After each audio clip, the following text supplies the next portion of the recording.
کی. ایک پارٹی کا کام ہے, ایک حکومت کا کام ہے. پارٹی کے سیکرٹری انفارمیشن مشاہد اللہ صاحب ہیں. اس طرح کی جو پریس کانفرنسز ہیں وہ مشاہد اللہ صاحب کو کرنی چاہیے اور حکومت کے وسائل کے اوپر نہیں کرنی چاہیے. یہ تو مسلم لیگ ہاؤس میں کریں اور وہاں پر بتائیں کہ یہ معاملہ ہوا ہے. پہلا تو مجھے اسی اسٹیپ کے اوپر اعتراض ہے پرویز رشید صاحب کے اوپر کہ وہ پی آئی ڈی کے پلیٹ فارم کے اوپر ایک پارٹی کے خلاف حکومتی وسائل سے, جس میں عمران خان کا, پی ٹی آئی کے تمام لوگوں کا, میرا, آپ کا, ٹیکس کے پیسے شامل ہوتے ہیں, ان کے اوپر وہ اس طرح کی ایکسرسائز کر نہیں سکتے, ان کو نہیں کرنی چاہیے. اور مسلم لیگ والے اپنی پارٹی کے آفس سے اپنے سیکرٹری انفارمیشن کے ذریعے یہ ایکسرسائز کرے. دوسری بات, جہاں تک جس طرح سے آپ نے اپنے انٹرو میں ایک بڑے بھرپور طریقے سے یہ بات بتائی ہے کہ دونوں ہی فرینکلی بات غلط کر رہے ہیں. عمران خان صاحب نے بھی جو ہے وہ بات بہت بڑھا دی ہے اور پرویز رشید صاحب نے بھی بات بہت بڑھا دی ہے. ایسا بالکل بھی نہیں ہے. دیکھیں, سب سے پہلے تو آپ دیکھیں ہوا کیا ہوا. یہ کہ NA 122 میں الیکشن تھا, ایاز صادق صاحب اور عمران خان صاحب الیکشن لڑ رہے تھے. ایاز صادق صاحب نے حاصل کیے 92,393 ووٹ اور عمران خان صاحب نے حاصل کیے 83,542 ووٹ. عمران خان نے دھاندلی کے الزامات لگائے, کافی ایک بڑی پٹیشن زغیم قسم کی انہوں نے داخل کی جس میں انہوں نے کہا یہ بھی ہوا, یہ بھی ہوا, یہ بھی ہوا. During the proceedings Imran Khan صاحب کے وکیل نے ایک اور اپلیکیشن موو کی. انہوں نے کہا جی ہم اپنے تمام جو باقی الزامات ہیں ان کے اوپر ہم ایمفیسس نہیں کریں گے, ایویڈنس نہیں لائیں گے, آپ صرف ہمیں الیکشن کا جو ووٹ آڈٹ ہے وہ کرا دیں. جو قاضی ملک صاحب ہیں الیکشن ٹرائبونل کے, انہوں نے وہ اپلیکیشن ایکسپٹ کی. اس کے اوپر غلام حسین صاحب جو ایک فارمر سیشن جج ہیں ان کے تحت ایک کمیشن بنا دیا. یہ ٹرائبونل نہیں ہے, یہ کمیشن ہے. اور کمیشن کو یہ کہا گیا کہ یہ جو 15 پوائنٹس ہیں یا 19 پوائنٹس ہیں ان کے اوپر آپ بتائیے الیکشن میں ووٹ کو دیکھ کے, سارا ریکارڈ دیکھ کے کہ آپ کا کیا خیال ہے, کیا سیلز جو ہیں وہ کھلی تھیں یا بند تھیں, بیلٹ پیپر جو تھے وہ کھلے تھے یا بند تھے, کاؤنٹر سائنز ہوئے تھے, شناختی کارڈ لگے ہوئے تھے. یہ وہ سارے معاملات ہیں, وہ دستاویز غلام حسین صاحب نے تیار کی جو اب آپ کے ہاتھ میں ہے اور یہ دستاویز اب جائے گی الیکشن ٹرائبونل کے پاس. جی بالکل فواد, میں ویورز کو تھوڑا سا, چونکہ ہم نے یہ شروع میں یہ دعویٰ کیا کہ ہمارے پروگرام کے بعد ویورز کو پتہ چل جائے گا, دودھ کا دودھ اور پانی کا پانی ہو جائے گا, کچا چھٹا الگ ہو جائے گا. میں تھوڑا سا بتاتا چلا جاؤں کہ جسٹس غلام حسین صاحب کی جو رپورٹ ہے اس میں کوئی ڈیسیجن نہیں ہے, اس میں کوئی فیصلہ نہیں ہے, اس میں کوئی ورڈکٹ نہیں ہے, اس میں کوئی ججمنٹ نہیں ہے, اس میں کوئی انالیسس آفر نہیں کیا گیا. اس کے اندر تو انگریزی زبان کا کوئی مکمل جملہ لکھا ہی نہیں گیا کہ کیا ہوا ہے اور کیا نہیں ہوا. جناب جج غلام حسین صاحب نے جو رپورٹ دی ہے وہ خالصتاً ایک ایسی آڈٹ یا اکاؤنٹنگ رپورٹ ہے جس میں جیسے روپے پیسے کی آڈٹ اکاؤنٹنگ رپورٹ دی جاتی ہے, جس میں 284 جو پولنگ اسٹیشنز ہیں, ہر پولنگ اسٹیشن کو 19 کالم, ہر کالم میں ایک سوال یا ایک کیوری کوسچن ہے.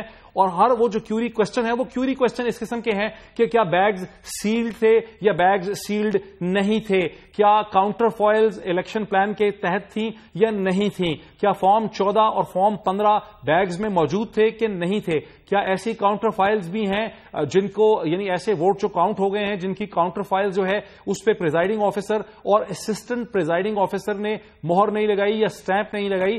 اور یہ وہ 3 کالم ہیں, کالم جے, کے اور ایل, جو یہ سوال ریز کرتے ہیں کہ presiding officer, assistant presiding officer نے کیا مہر لگائی ہے, کیا اس نے سائن کیا ہے, اس نے نہیں کیا, یا فارم 14 بیگ میں موجود ہے یا فارم 15 نہیں ہے, جس کی کھپ پڑی ہوئی ہے, جس کا ماجرا ہے, جس کا جھگڑا ہے. اس رپورٹ میں کوئی فیصلہ نہیں کیا گیا. اس کا فیصلہ تو ٹریبونل کے جسٹس قاسم ملک صاحب ہی کر پائیں گے. ان سارے اعداد و شمار کو دیکھ کے, اس اکاؤنٹنگ آڈٹ رپورٹ کو دیکھ کے وہ فیصلہ کریں گے کہ اس کی سگنیفیکنس کیا ہے, اس کی اہمیت کیا ہے.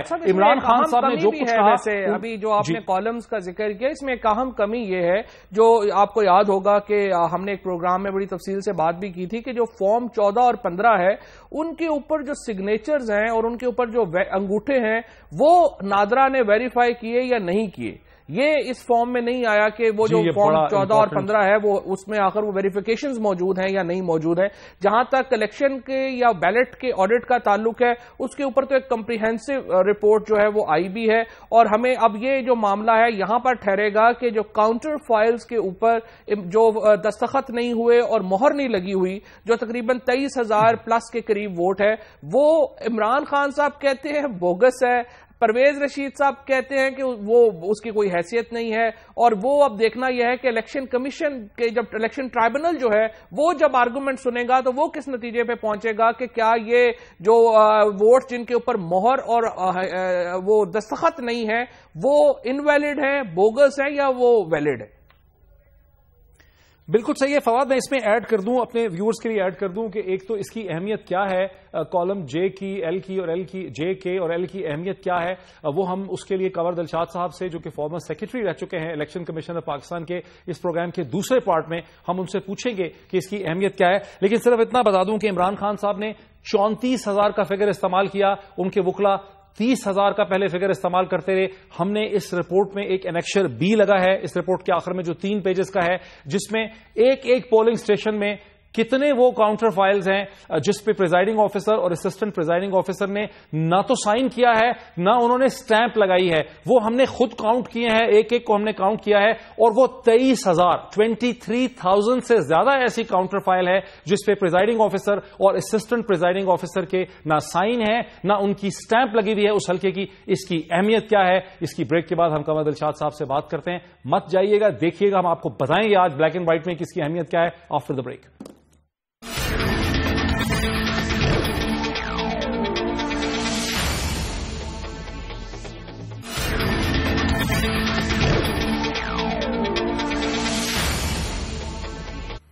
ناظرین ویلکم بیک۔ جیسا کہ میں نے وقفے سے پہلے کہا تھا کہ کنور دلشاد صاحب جو کہ فارمر سیکرٹری ہیں الیکشن کمیشن آف پاکستان کے، وہ ہمیں اس پارٹ میں جوائن کر سکیں گے۔ کنور دلشاد صاحب السلام علیکم۔ وعلیکم السلام۔ کنور دلشاد صاحب، آج عمران خان صاحب نے اور پرویز رشید صاحب نے یکے بعد دیگرے تابڑ توڑ پریس کانفرنسز کے ذریعے پاکستانی قوم کو حیران اور پریشان کر دیا، کنفیوز کر دیا۔ لیکن ہم دیکھتے ہیں کہ جب ہم جج غلام حسین صاحب کی رپورٹ دیکھتے ہیں اور جو ان کی آڈٹ رپورٹ ہے تو اس سے بات واضح ہوتی ہے، انہوں نے ایک انیکشر بھی لگایا ہے کہ 23,000 سے زیادہ کاؤنٹر فائلز ایسی ہیں جو پھیلی ہوئی ہیں 284 پولنگ اسٹیشنز میں، جہاں پہ نہ تو پریزائڈنگ آفیسر نہ اسسٹنٹ پریزائڈنگ آفیسر کی سٹیمپ ہے، نہ ان کا سگنیچر ہے۔ میرا پہلا آپ سے سوال ہے کہ یہ جو سٹیمپ ہوتی ہے، کیا ہر پولنگ اسٹیشن کی سٹیمپ اس پولنگ اسٹیشن کو آئیڈینٹیفائی کرتی ہے، وہ اس کی منفرد ہوتی ہے؟ کیا اس سے یہ پتا چلتا ہے کہ یہ پولنگ اسٹیشن 100، 110 یا 8 یا 10 یا 11 کی سٹیمپ ہے؟ کیا ایسا ہوتا ہے سر؟ یہ بالکل درست کہا آپ نے کہ الیکشن کمیشن آف پاکستان کے رول کے مطابق، ضابط کے مطابق، قانون کے مطابق ہر پولنگ اسٹیشن کی علیحدہ مہر ہوتی ہے اور اس کا نمبر لکھا ہوتا ہے تاکہ کہیں آپس میں مس اپ نہ ہو جائے۔ تو لہذا ہر پریزائڈنگ نے اپنے کاؤنٹر فائل کے اوپر دستخط کرنے اس کے لازمی ہوتے ہیں، یا پریزائڈنگ آفیسر کرے یا پھر وہ اسسٹنٹ پریزائڈنگ آفیسر کے دور میں سے کوئی بھی کرے۔ لیکن کنور صاحب یہ بھی بتا دیجیے گا کہ جو مہر لگاتے ہیں اور دستخط کرتے ہیں یہ پروویژن مینڈیٹری ہے یا ڈائریکٹری ہے؟ یعنی اگر یہ کمپلائی ود نہیں کی جاتی تو اس کا کانسیکوینس ہے؟ یہ مینڈیٹری ہے۔ وہاں جناب فاتح صاحب آپ نے آئین قانون پڑھا ہوا ہے، اس میں لفظ شل کا لفظ استعمال کیا ہوا ہے، جہاں وہ شل لکھا جائے گا تو پھر مینڈیٹری ہو جاتا ہے۔ نہیں لیکن بالکل اس میں 6 شرطیں ہیں۔ اچھا کنور صاحب، یہ تو ایشو بعد میں آتا ہے، فواد صاحب ذرا رک جائیے، یہ ایشو بعد کا آتا ہے رزلٹ کا۔ کنور صاحب پہلے یہ بتائیے کہ جو کامن سینس ہوتی ہے، ہر قانون کے پیچھے ایک لاجک، ایک منطق، ایک کامن سینس ہوتی ہے، منطق کیا ہے کہ پریزائڈنگ آفیسر اور assistant presiding officer counter file کے اوپر سٹیمپ لگائے گا، سگنیچر کرے گا؟ اس کی کوئی لاجک ہوگی، کوئی منطق ہوگی، کوئی کامن سینس ہوگی سر؟